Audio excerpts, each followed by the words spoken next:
Un cordial saludo para todos los que están nuevamente aquí para compartir otro estudio, otro análisis de este tema. Así que a todos les doy una cordial bienvenida a, a esta mi página y espero que podamos pasarla bien y nos podamos concentrar en lo que vamos a meditar en esta ocasión.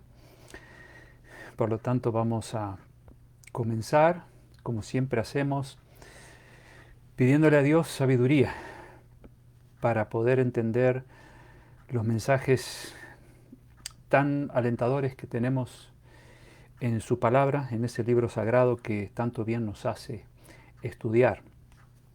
Así que vamos a tratar hoy el tema que ya ustedes habrán visto en mi anuncio, la pregunta más antigua de la historia. Y vamos a ver de qué se trata esa pregunta y cómo damos nosotros respuesta a esa pregunta, porque es una pregunta que alguna vez Dios hizo a alguien y que se sigue repitiendo a lo largo de la historia. Una pregunta corta, pero cuya respuesta requiere de parte de nosotros una, algo bien pensado, ¿no? Algo bien elaborado, una respuesta bien consciente y detenida. Por eso es importante saber cuál es esa pregunta para ver de qué modo nosotros podemos darle una respuesta. Porque no es una pregunta de ser humano alguno. La pregunta más antigua que se conoce no la hizo ningún ser humano, la hizo Dios. Bueno, vamos entonces a tener una oración para que Dios nos abra el entendimiento al analizar este tema. ¿Sí? Vamos a orar. Querido Dios, te agradecemos porque podemos en esta tarde, una vez más, estar reunidos en esta página para pasar juntos un momento de reflexión, de análisis, de unos cuantos pasajes de tu palabra, para ver qué quieres de nosotros hoy, porque siempre hay algún mensaje que necesitamos conocer de parte de ese libro sagrado que es tu palabra. Por eso pedimos que nos acompañes y nos des entendimiento. Bendice a cada uno de los que están entrando a esta plataforma y que podamos juntos disfrutar de este momento de reflexión. Lo pedimos y lo agradecemos en el nombre de Jesús. Amén. Bueno, vamos entonces a hablar acerca de esta pregunta más antigua que se conoce. ¿Y dónde podríamos encontrar esa pregunta si no en el libro donde se registran los primeros hechos históricos más antiguos que se conocen, el libro de Génesis, que es el primer libro de la Biblia? Génesis significa los comienzos, el inicio de la historia, así como Apocalipsis es el final. Génesis es el libro que inicia la historia. Vamos entonces a buscar esa pregunta en el mismo libro del Génesis, primer libro de las Sagradas Escrituras. Allí en Génesis, capítulo 3, versículos 8 y 9. En el capítulo 3, hola Alberto, bienvenido. Hola Marcela también. Nos da gusto que ya estén aquí conectados. Y como decía, en Génesis 3 se nos habla de la historia de la caída de nuestros primeros padres. Si ustedes quieren encontrar la historia del fruto prohibido, del engaño y de aquella tragedia espiritual, allí está en el tercer capítulo del Génesis. No vamos a leer toda la historia, solo vamos a ver dos versículos que tienen que ver con esa pregunta más antigua que se conoce. Una vez que ellos cayeron en pecado, una vez que Eva desobedeció a Dios comiendo el fruto prohibido, siendo engañada por Satanás y luego habiendo tentado a Adán y Adán por amor a ella, sabiendo las consecuencias que eso traería, sin embargo decidió compartir el mismo destino con ella, comiendo de ese fruto prohibido. ¿Qué pasó luego de eso? Bueno, al principio la sensación era muy buena, pero luego la conciencia les empezó a trabajar. Y dice en el versículo 7, entonces fueron abiertos los ojos de ambos y conocieron que estaban desnudos, es decir, se dieron cuenta que estaban desnudos. ¿Qué hicieron? Cosieron hojas de higuera y se hicieron delantales. Y oyeron la voz de Jehová Dios que se paseaba en el huerto al aire del día. Y el hombre y su mujer se escondieron de la presencia de Jehová Dios entre los árboles del huerto. Mas Jehová Dios llamó al hombre y le dijo, y aquí viene la pregunta más antigua que se conoce, ¿dónde estás tú? ¿Dónde estás tú? Interesante cuando uno se pone a reflexionar en la historia, porque no solamente esto es una historia para leerla y una y otra vez, sino para analizar la forma en que actuó el ser humano ante esa tragedia de haber caído en pecado y la forma en que Dios también actúa. Y Dios desciende precisamente a buscar al hombre. Desciende con el deseo de ayudarlo, no para regañarlo o para darle una reprensión, sino para ver cómo resolver ese conflicto en el cual Adán y Eva se habían metido. Por otro lado, qué actitud tan infantil la de ellos.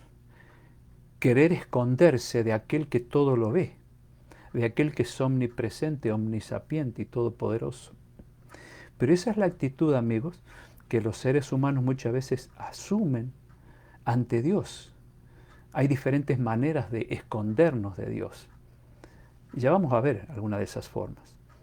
Pero en el fondo no deja de ser una actitud infantil como la de Adán y Eva, porque en realidad cuando Dios le pregunta ¿dónde estás tú?, le pregunta a Adán, en realidad no estaba haciéndole una pregunta de carácter geográfico, ¿no? Sino más bien ¿dónde estás tú? ¿En qué lío te metiste, Adán?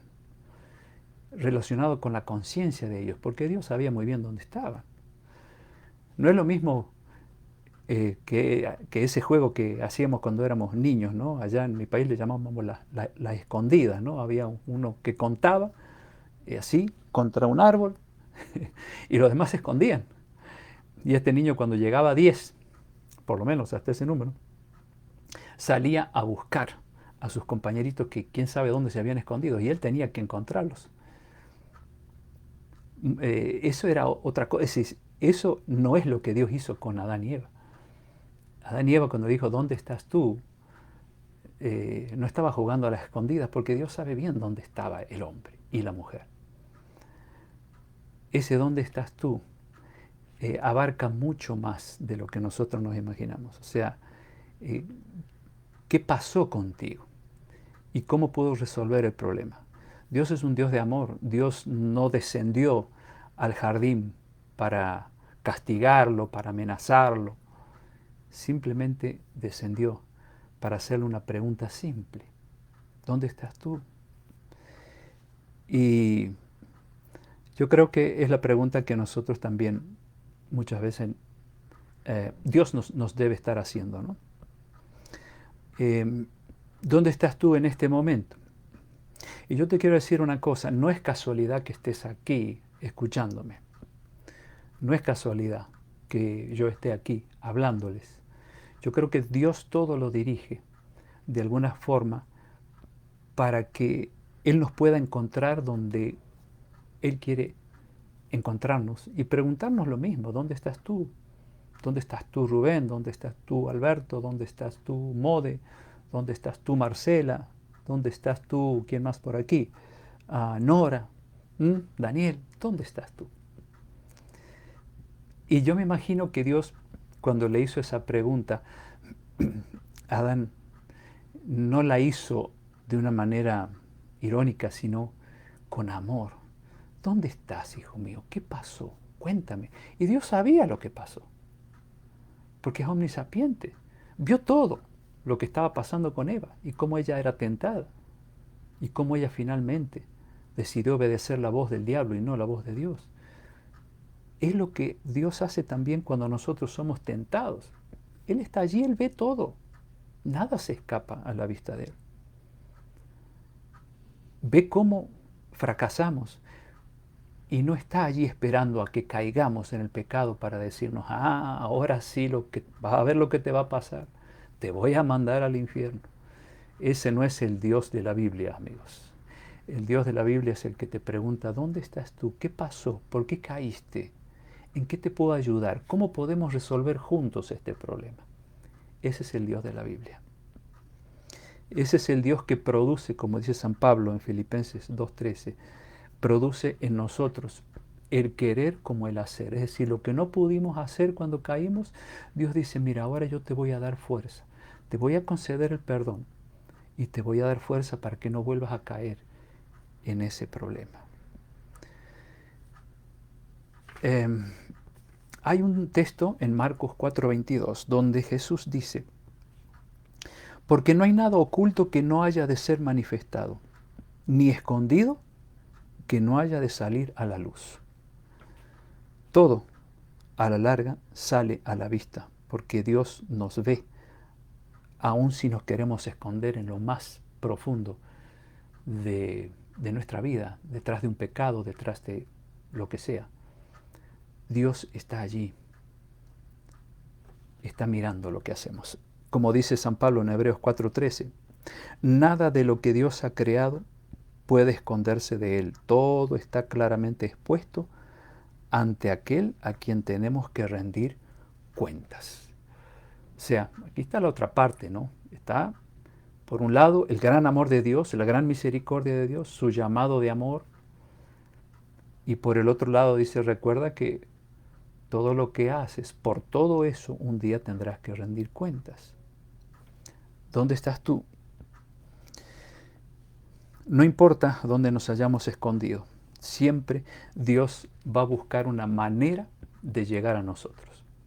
¿Cómo llegó a nosotros en este tiempo, por ejemplo? Bueno, gracias a algo malo que está ocurriendo en este mundo. Si no hubiera sido por esta enfermedad, esta epidemia o como se le llame, quizá yo no estaría aquí hablándoles ni ustedes estarían allí escuchándome. Algo utiliza Dios para despertar nuestras conciencias y para preguntarnos, ¿dónde estás tú en este momento? Y qué bueno que de lo malo que pasa podemos sacar algo beneficioso para nuestra vida. Porque hoy le podemos decir, Señor, aquí estamos con nuestras debilidades, nuestras faltas, nuestros defectos, pero aquí estamos. Y Dios, en su gran amor, quiere llegar, así como llegó a Adán y Eva, para ofrecerles una solución a ese problema. Y que lo tuvo, por cierto, después vamos a hablar de esa solución. Quiero contarles la historia de un señor llamado Francisco. Esto es una historia real, uno de los tantos testimonios que tenemos acerca de personas que han sido alcanzadas por Dios de una manera de lo más insólita. Francisco era un bebedor empedernido. Era famoso en el barrio porque era el peor de todos. Y una noche había salido con sus amigos, como siempre lo hacía. Tomó bastante, como era habitual. Volvió a su casa como a las 2 de la mañana. Así como él estaba, se tiró sobre el sillón de su sala y ahí quedó, dormido, esperando que se le fuera los efectos del alcohol. Y repentinamente él escucha que golpean la puerta.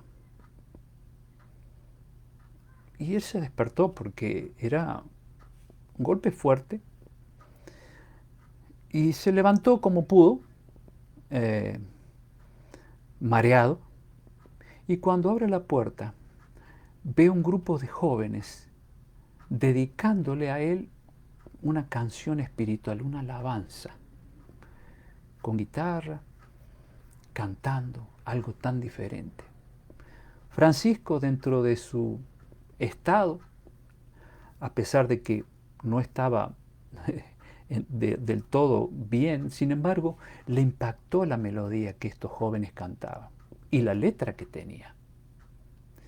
Cuando terminaron de cantar los jóvenes, Francisco le dijo, por favor, pasen, pasen. Y los jóvenes, al verlo así, bajo los efectos del alcohol, dijeron, no, está bien, señor, nosotros solo estamos cantando alabanzas en esta noche especial. Era una noche así como Navidad o Año Nuevo, por eso andaban tarde ellos cantando, ¿no?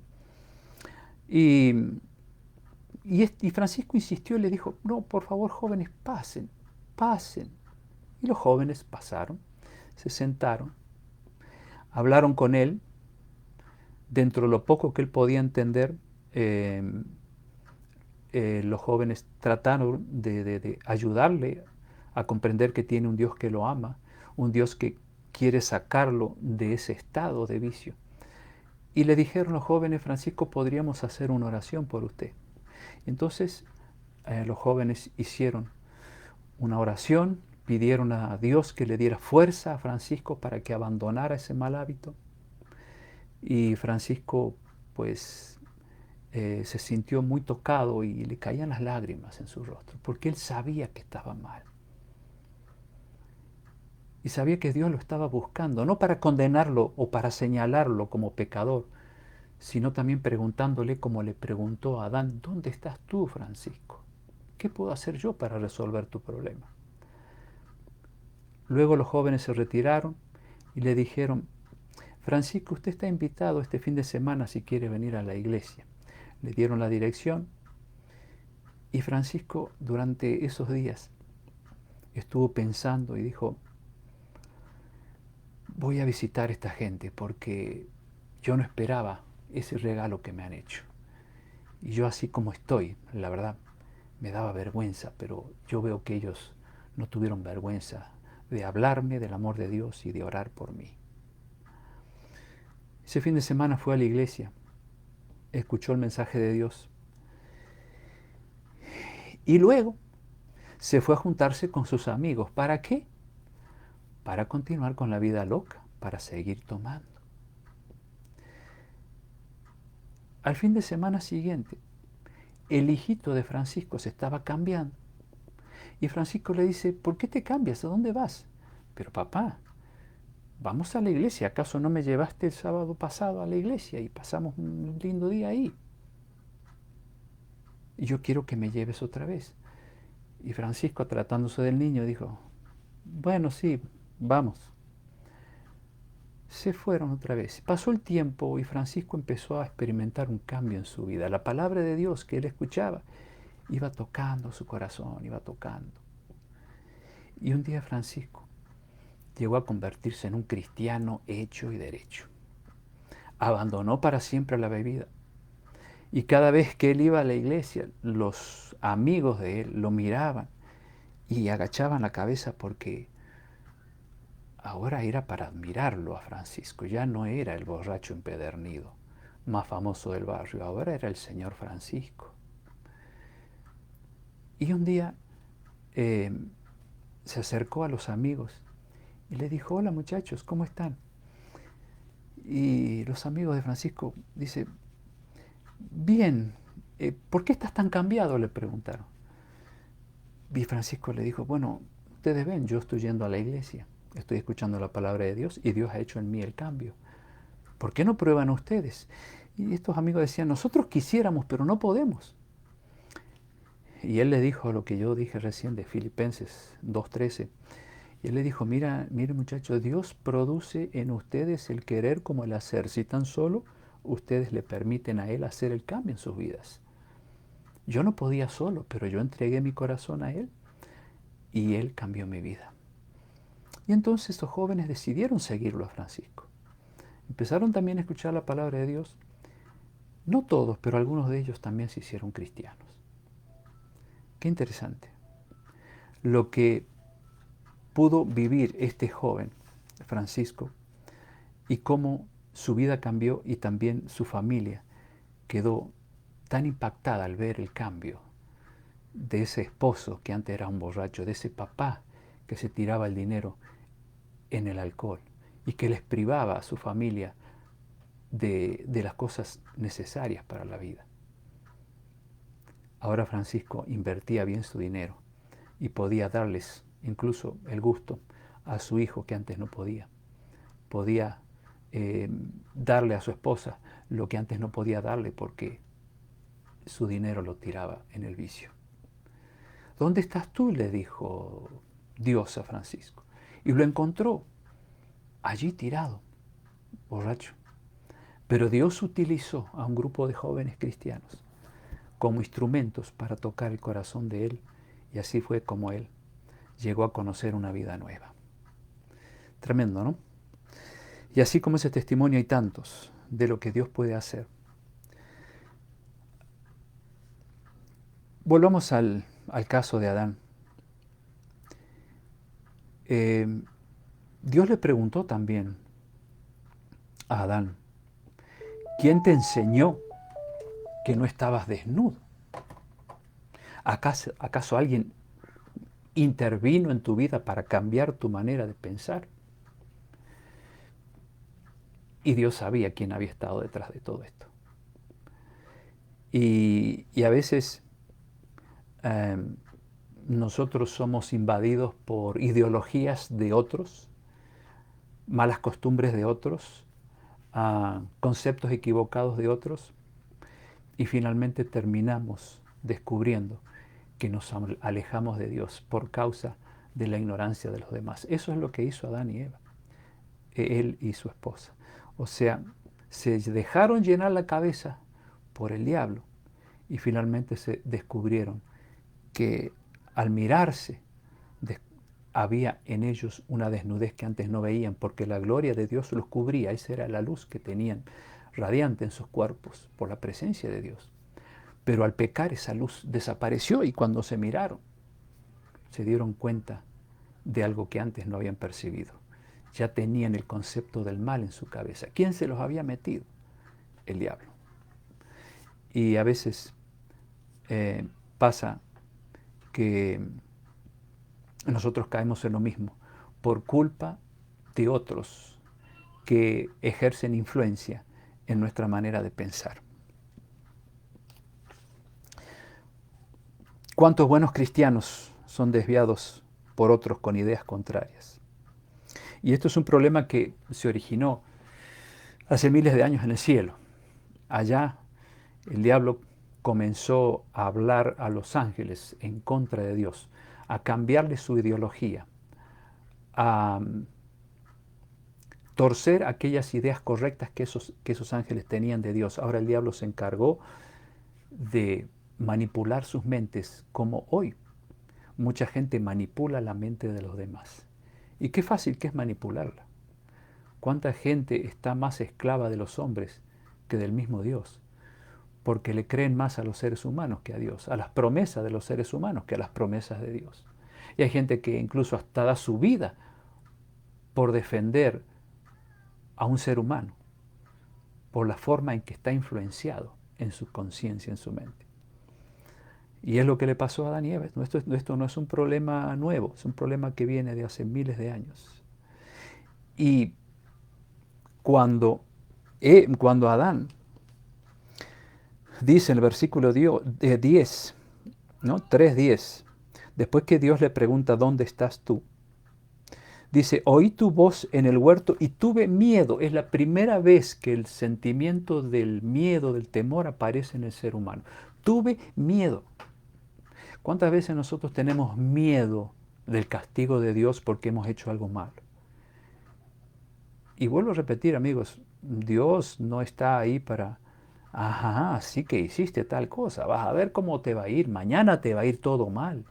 Y resulta que el día siguiente nos va mejor que el día que hicimos lo malo.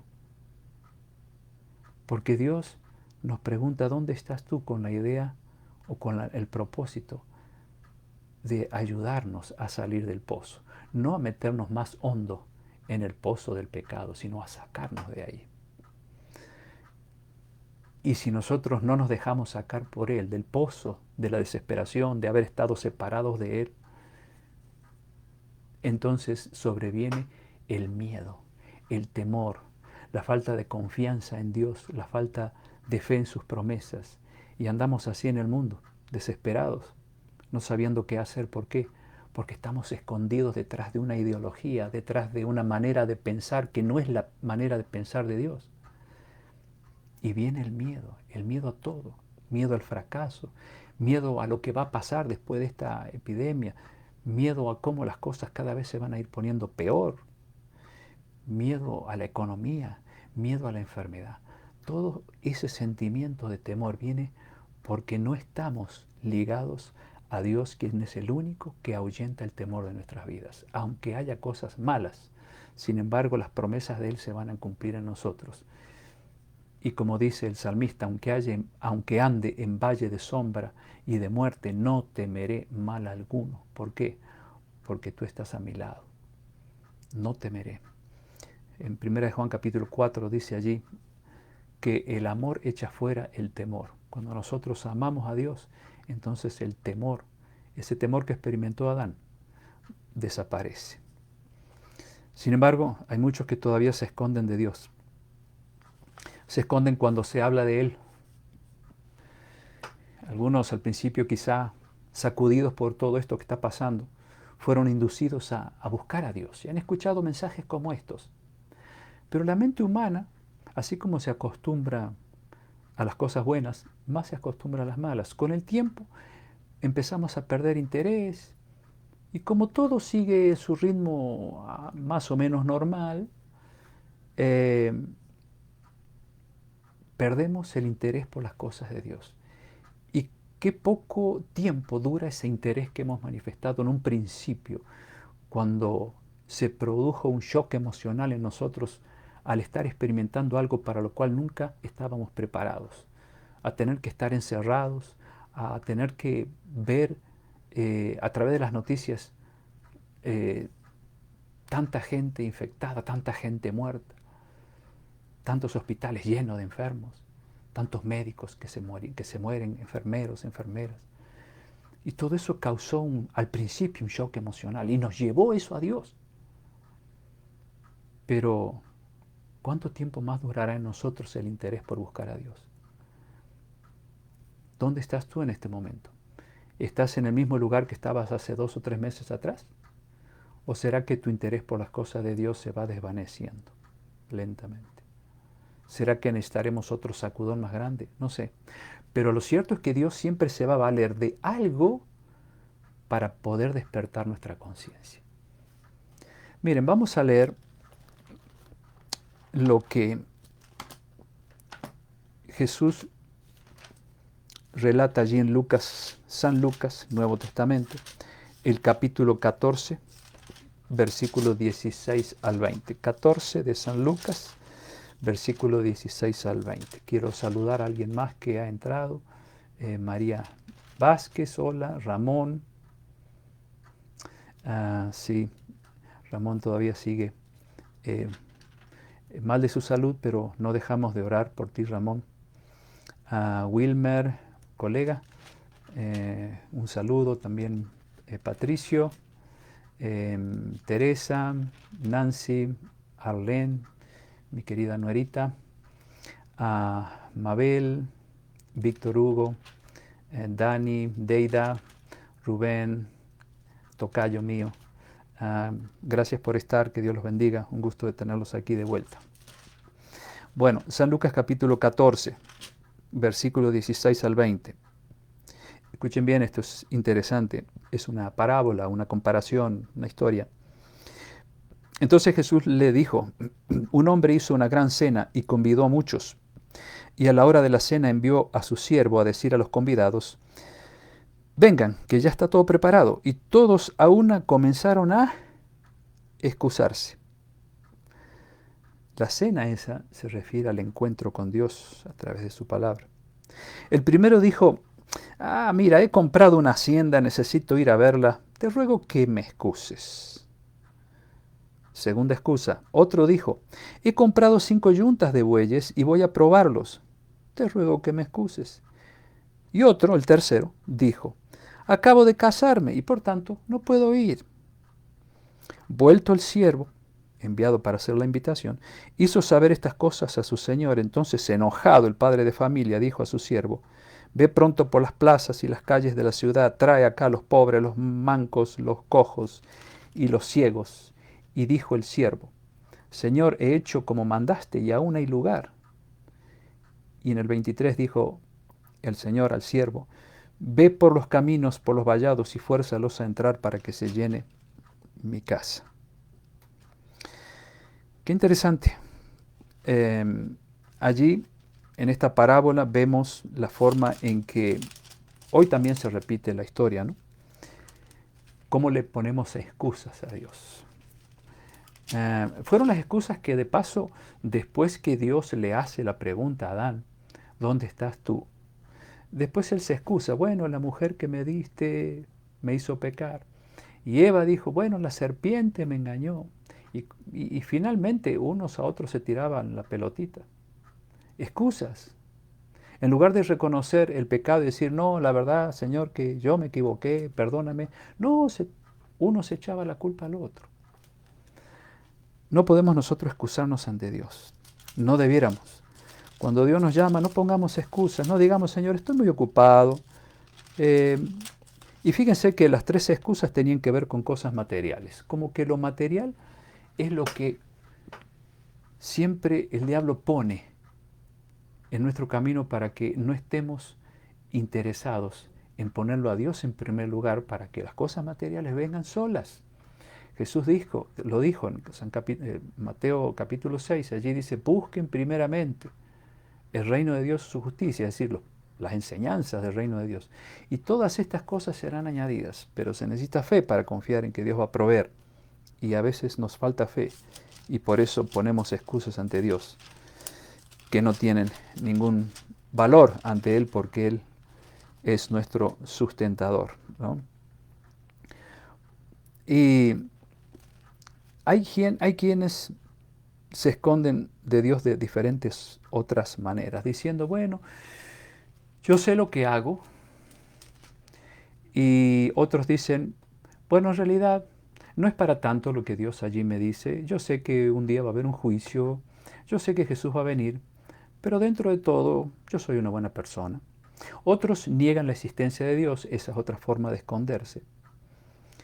Otros quizás se esconden detrás de lo que es la ignorancia voluntaria, ¿no? Hacen como que si nunca supieron que existía un Dios que se interesa por nosotros. Diferentes maneras, pero todos tenemos excusas, ¿no? Y miren el caso de un rey llamado Agripa. Este era un rey muy poderoso. Y resulta que allí estaba un gran predicador, eh, el apóstol Pablo, que había sido apresado. Y entonces el rey Agripa le preguntó eh, por qué enseñaba lo que enseñaba. Y Pablo aprovechó para darle un discurso bien bonito. Le predicó acerca de Jesús, de su amor, del perdón.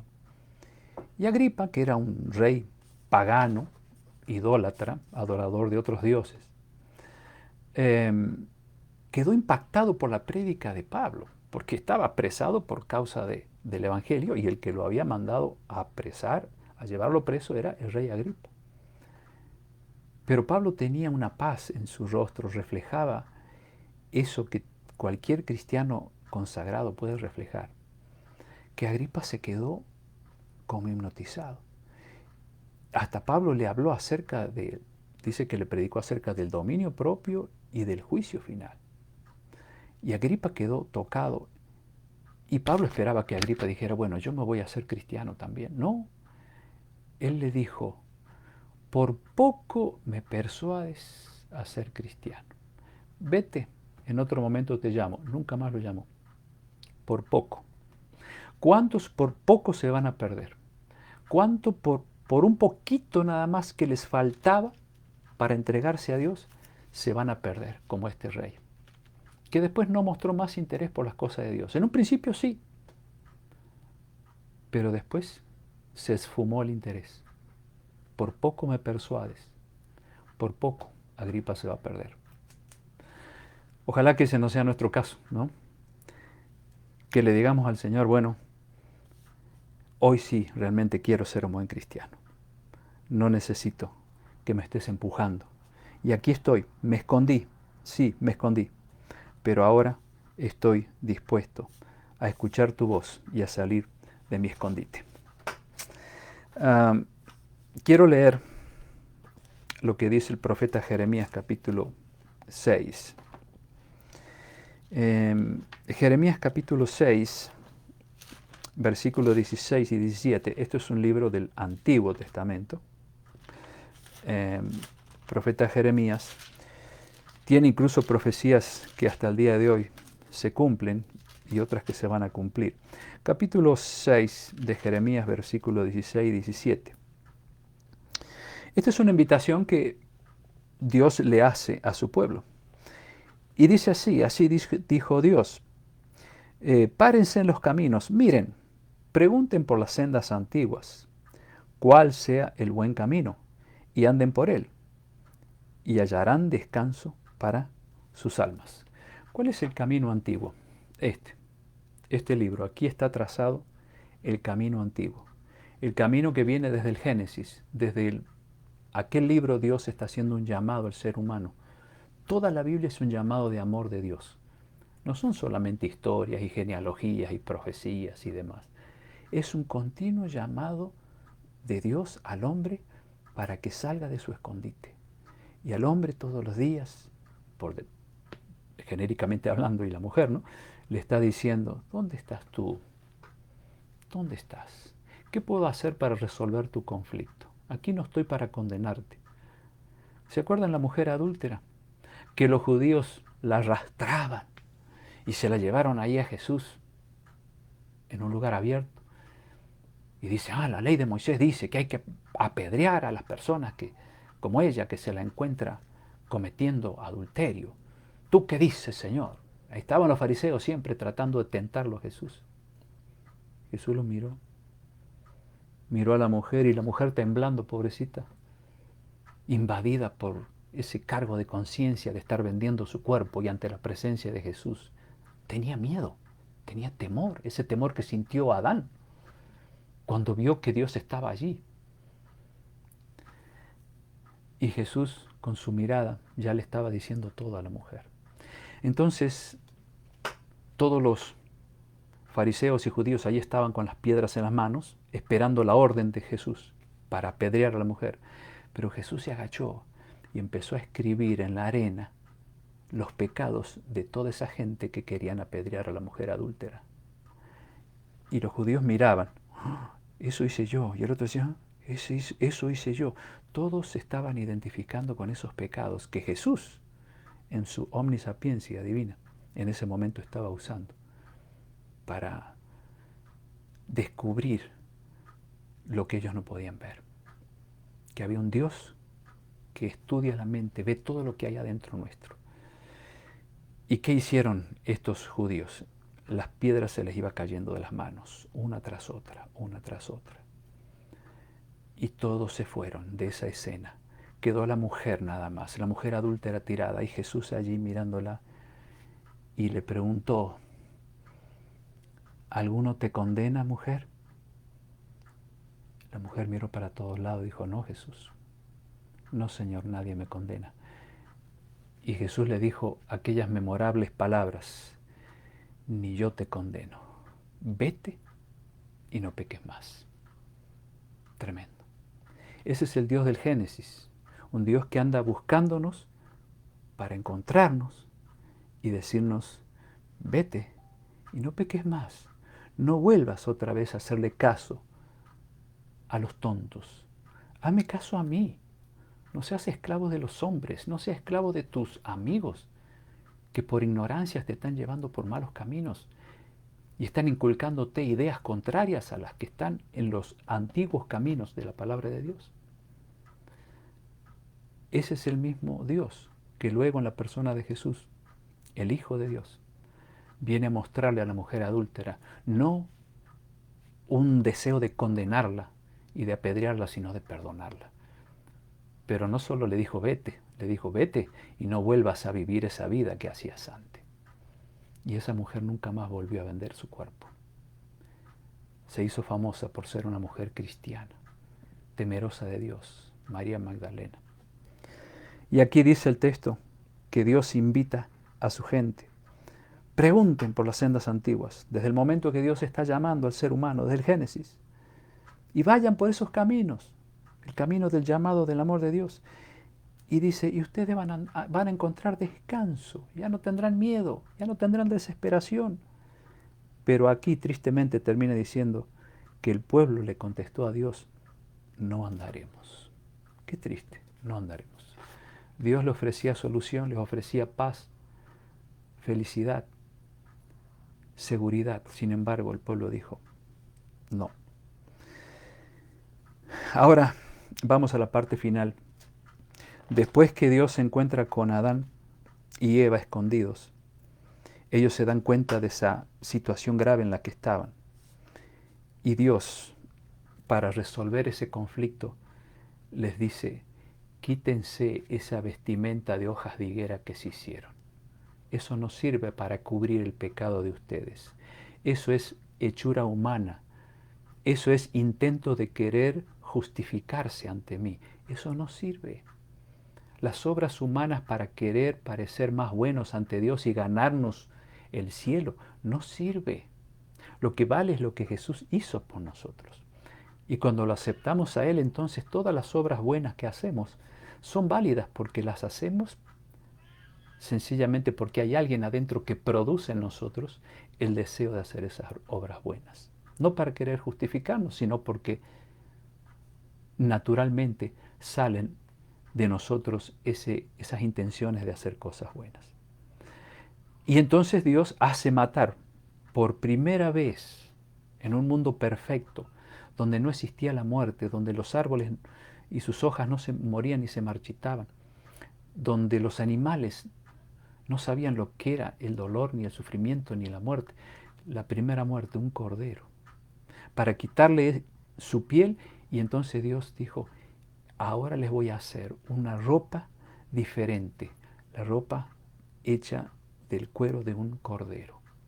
Ahora sí ustedes están perdonados, ahora sí comenzarán una vida nueva, pero van a perder para siempre el jardín. Los echó de ahí del jardín. Las consecuencias Dios las dejó ver. Por eso Dios puede perdonarte de lo que has hecho con tu cuerpo, con un vicio. Quizá tenga que sufrir una enfermedad, quizá te puedas morir. Dios muchas veces no quita las consecuencias, pero te ofrece el perdón, que es lo más importante, porque el perdón te permite que aunque te mueras el día cuando Jesús venga, te levante de la tumba y te dé la vida eterna. Eso es lo más importante. Y Dios le dejó ver las consecuencias a Adán y Eva, fuera del jardín.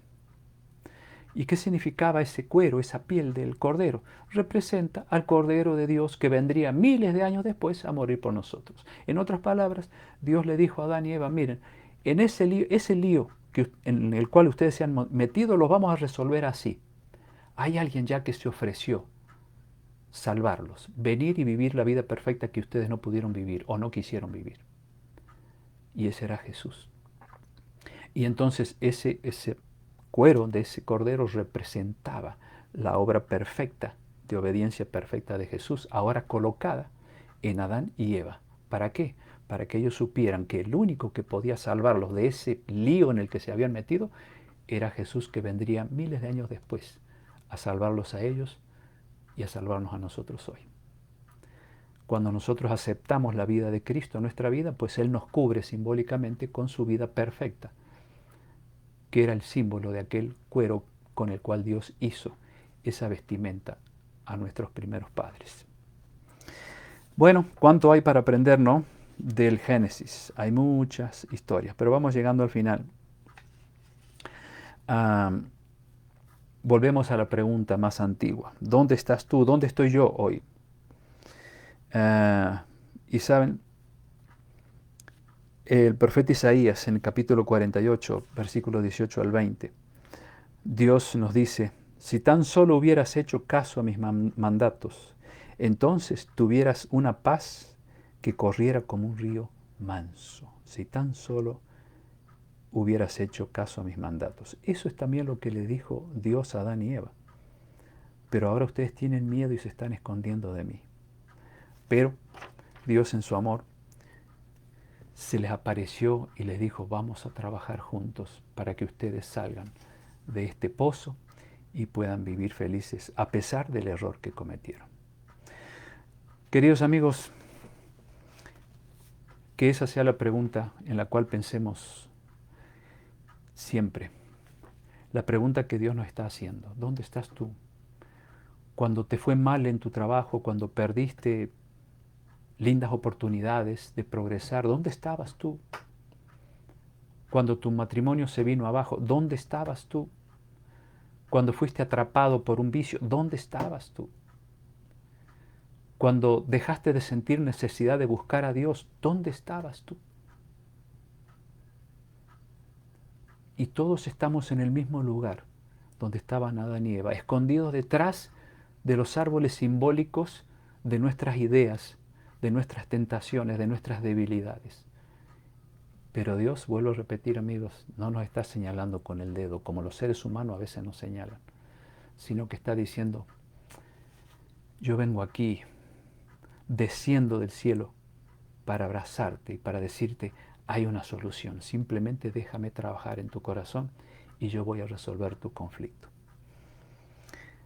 Ojalá, amigos, que esta reflexión nos ayude a volver a los caminos antiguos, los caminos que Dios ha trazado aquí en este libro. Este libro que no es nada antiguo y siempre auténtico, pero sus caminos desde la antigüedad están trazados para que nosotros aprendamos a transitar por ellos y ser personas felices en medio de nuestros conflictos. Muy bien, gracias por estar ahí y ruego a Dios que Él nos ayude a vivir esa experiencia de decirle, Señor, aquí estoy, ya no me quiero esconder más de ti, ya no quiero buscar excusas, demasiadas excusas te puse, ahora quiero que tú me saques del pozo de mi problema. Cada uno de ustedes sabe dónde está. Algunos más hondo, otros menos, pero todos alguna vez nos metemos en problemas. Pero Dios en su amor está allí estirando el brazo para sacarnos, no importa lo hondo que hayamos caído en la miseria del pecado. Bueno, vamos a tener una oración para terminar. Miriam me está trayendo los pedidos que fue anotando y veremos cuáles son los motivos. Patricio está pidiendo por sanidad, por su problema de oído que aún no se va. Bueno, Patricio, vamos a seguir orando por ese oído para que la sanidad venga. Dani Gómez por sus hijos, para que sean siempre, para que estén unidos. Deida pide por sus nietos, su hija.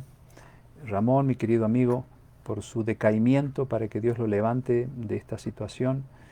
Víctor Hugo, oración por la familia. Saltos, jefe de familia. El jefe de familia se fue al descanso, que reciban consuelo. Claro que sí, vamos a orar por los seres amados de esta persona que Dios llamó al descanso. Vamos a tener esta oración entonces, mis queridos amigos, y orar también por cada uno de ustedes y para que podamos hoy decirle al Señor que nos está preguntando ¿dónde estás tú? Aquí estoy, Señor. Ayúdame porque solo yo no puedo. Aquí estoy. Aquí estoy no solo para escuchar lo bonito que tú hablas a través de tu palabra, sino aquí estoy para entregarte mi corazón y para vivir una vida nueva. Vamos a orar. Querido Dios, te agradecemos por estar juntos en esta ocasión. Gracias por este mensaje que nos has dejado en tu palabra para que podamos reflexionar y para que podamos sacar una enseñanza para nuestra vida. Que cuando nos preguntes, como le preguntaste a nuestros primeros padres, a Adán específicamente, ¿dónde estás tú?, podamos nosotros decirte, Señor, aquí estoy. Ayúdame a salir de este escondite que me ha estado engañando por tanto tiempo. Ayúdame para que tu luz ilumine mis caminos y yo pueda caminar en esos senderos de seguridad. Quiero rogarte por el problema de Patricio, por su oído que todavía no sana. Rogamos que tu poder sanador se manifieste en ese oído. Y si no sana es porque hay algún propósito que tienes con él, quizá para que él pueda tener más fe en ti, cultivar más la perseverancia en la oración, no sé. Pero sabemos que tú tienes la solución para su oído, esperamos verla pronto. Por Dani Gómez, sus hijos, para que estén unidos, para que haya amor entre ellos, para que en este tiempo donde el amor de muchos se enfría, como dijo Jesús, como una de las señales del fin, no se enfríe el amor en nuestros hijos, en nuestra familia. Deida pide por sus nietos y su hija, bendice a esas nietas, a esos nietos, a su hija en sus diferentes necesidades. También te pido por Ramón, mi amigo de toda la vida, que está muy decaído, que levante su ánimo y les dé la sanidad que él está buscando. Víctor pide por la familia, por cada una de las familias que representamos aquí, y por los seres queridos de esta persona que ha fallecido, para que reciban consuelo, reciban resignación y también tengan la esperanza de que cuando Jesús venga, ellos podrán volver a reunirse con esa persona que tú has llamado al descanso si es que han dado en tus caminos. Que esa sea la esperanza gloriosa que esos seres queridos tengan en este momento. Que no se entristezcan como los otros que no tienen esperanza, como dice San Pablo, sino que tengan aliento en su corazón sabiendo que muy pronto la muerte va a ser destruida para siempre y que nos volveremos a reunir con nuestros seres queridos para nunca más separarnos de ellos. Gracias por haber estado con nosotros. Bendice a cada uno de los presentes y a sus respectivos seres queridos. Y si hay algún otro pedido que no hemos podido ver o leer, pedimos que lo atiendas conforme a tu voluntad. En el nombre de Jesús oramos. Amén. Bueno, mis amigos queridos, gracias por su disposición a escuchar estos temas que tanto bien nos hacen. El viernes, si Dios quiere, nos encontramos nuevamente. Estoy cada día teniéndolos en mis oraciones y ustedes no se olviden de orar por este hombre que también tiene sus luchas, también tiene sus desafíos cada día. Por eso necesitamos de la oración y necesitamos buscar a Dios a través de este libro sagrado, donde hay tantas promesas, donde hay tanta luz que nos ayuda a vivir mejor en este mundo de tanta incertidumbre, dolor y de injusticia. Les mando a todos un abrazo y que el Señor les dé su paz y su bendición. Hasta pronto.